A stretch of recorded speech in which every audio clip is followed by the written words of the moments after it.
जय माता दी दोस्तों। तो आज की जो शुरुआत है, आज के व्लॉग की शुरुआत कुछ यूँ होती है, यानी इस तरीके से, यानी कि मैं सुबह-सुबह चंद्रपुर में जो महाकाली माता जी है, उनके दर्शन करने के लिए मैं अपनी बेटी के साथ में आई हूँ और इतनी लंबी लाइन लगी थी।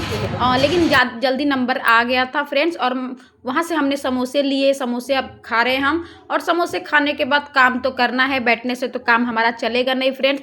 तो मैंने इस ब्लाउज को पहले से कटिंग करके रखा था और मशीन पे बैठ गई हूँ मैं सिलाई करने के लिए। तो सिलाई के साथ साथ मैं आप लोगों को एक टिप्स भी बता देना चाहती हूँ, जैसे कि ये बैक में आप लोगों ने डिजाइन बनाया है और इस तरीके से फ्रंट का भी पार्ट हमने बना लिया है आगे से पाइपिंग लगा के। और मैं आप लोग को बताने वाली, जैसे कि हम पिन लगाते हैं तो उस जगह की ना, जो ब्लाउज की जो जगह रहती है ना, तो फट जाती है। तो उसके लिए आपको क्या करना है, इस तरीके से अलग से लाइनिंग का कपड़ा लेना है और जब हम जॉइंट करेंगे ना फ्रेंड्स, और उसकी फिनिशिंग भी काफ़ी अच्छी आती है, आप लोग देख सकते हो फ्रेंड्स। इस तरीके से देखिए, हमें सिलाई लगा लेना है। अलग से मैंने लाइनिंग का कपड़ा लिया है और इस तरीके से हमें डबल सिलाई लगा लेनी है फ्रेंड्स। और आप लोगों को मैं इसकी फिनिशिंग भी दिखा देती हूँ। और इस साइड से भी हमें एक सिलाई लगा लेनी है और ये स्लीव जहाँ पे हम ज्वाइन करते हैं वहाँ पे भी हमें लगा लेना है सिलाई, नहीं तो डायरेक्ट स्लीव ज्वाइन करते समय वो ऑटोमेटिक अटैच हो जाएगा। लेकिन फिर भी फिनिशिंग करके मुझे आपको दिखाना है, तो मैं आप लोगों को दिखा देती हूँ। यहाँ से हमें सिलाई लगा देनी है फ्रेंड्स, आप लोग देख सकते हो।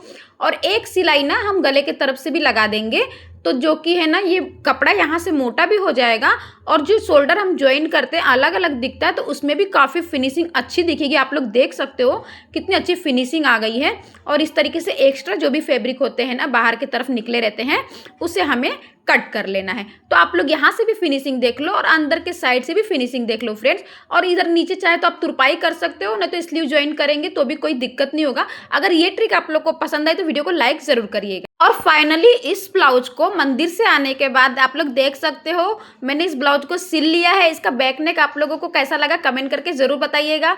और मैंने इसमें 3-4 से लटकन भी लगा दिए हैं। और अब मुझे ब्लाउज की सिलाई करनी है, यानी दूसरे ब्लाउज की भी कटिंग करनी है फ्रेंड्स। तो मैं चलती हूँ, दूसरे ब्लाउज की कटिंग कर लेती हूँ। और अब शाम हो चुकी है, मतलब दिन भर आज मेरा काम करते करते ही गया है। और जैसे कि हम घर के काम के साथ अगर कहीं बाहर जाते तो वो भी टाइम हमारा लग ही जाता है। और घर के काम के साथ फ्रेंड्स हमें अगर हम एक्स्ट्रा वर्क करते हैं, जैसे घर में सिलाई का काम करते हैं, पार्लर का काम करते हैं और 2 पैसे कमाने की इच्छा रखते हैं, तो फिर आराम हराम होता है हमारे लिए। क्योंकि हम कहीं बाहर गए या घर पे रहे, काम करने के बाद भी, जैसे जो महिलाएं घर में काम नहीं करती हैं, जैसे घर के काम करने के बाद उन्हें थोड़ा आराम भी हो जाता है। और ऐसा नहीं है कि घर का काम काम नहीं होता है, घर के काम करने वाली भी गृहिणी होती है फ्रेंड्स। लेकिन हमें घर के काम के साथ सिलाई का भी काम करना रहता है और कस्टमर को टाइम पे हमें कपड़े देना रहता है। तो अगर हम एक एक दिन छोड़ देते हैं कि चलो आज मन नहीं कर रहा है, कल करना है, तो आलस करने से फिर हमारा जो काम है वो रुक जाता है। और डेली अगर हम सिलते हैं तो रोज के 400-500 ब्लाउज, अगर डेली के हम 2 ब्लाउज भी बनाते हैं तो 400-500 रुपये हमें मिल ही जाता है फ्रेंड्स। तो इस तरीके से जब पैसे मिलते हैं तो काम करने में बहुत ही अच्छा लगता है हमें। और आज दिन भर में थकी भी थी, लेकिन मुझे ये था कि मुझे फटाफट से ब्लाउज सिलना है। और रही फ्रेंड्स हुक लगाने की बात, तो हुक मैं बगल में दे देती हूँ लगाने के लिए, क्योंकि हुक हम सारे काम हम ही करेंगे तो फिर नहीं मैनेज हो पाता, वो भी नहीं तो उसके लिए भी हो जाता। लेकिन मैं सोचती हूँ कि जब मैं सिलाई कर रही हूँ तो हुक के लिए हम बाहर दे दे कांच बटन के लिए, तो वो ठीक रहता है। और एक दीदी आई थी और वो दीदी बैठ के बात कर रही थी, वो दीदी मेरी हेल्प भी कर रही है, आप लोग देख सकते हो। लेकिन वो कैमरे के सामने नहीं आना चाहती हैं, लेकिन मैं कटिंग कर करके दे रही हूँ, वो अपना मतलब मेरी हेल्प भी कर देती हैं।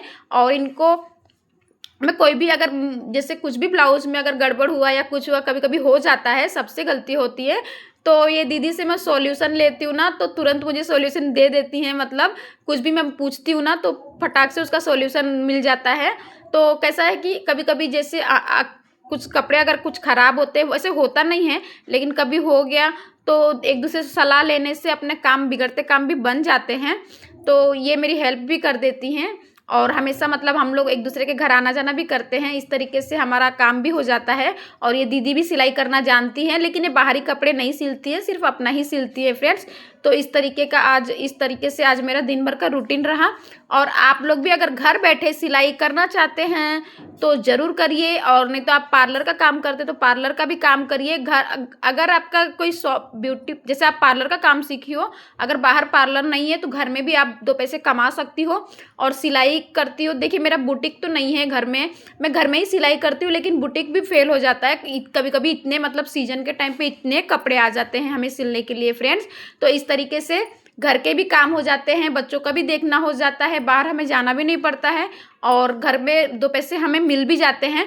अगर हम डेली का 2 ब्लाउज सिलते हैं तो 400-500 रुपये फ्रेंड्स कहीं नहीं जाता है।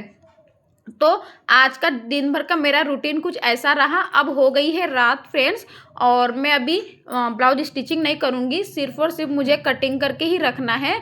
और ये जो ब्लाउज मैं कटिंग कर रही हूँ ना, उसको मैं कल सिलूँगी।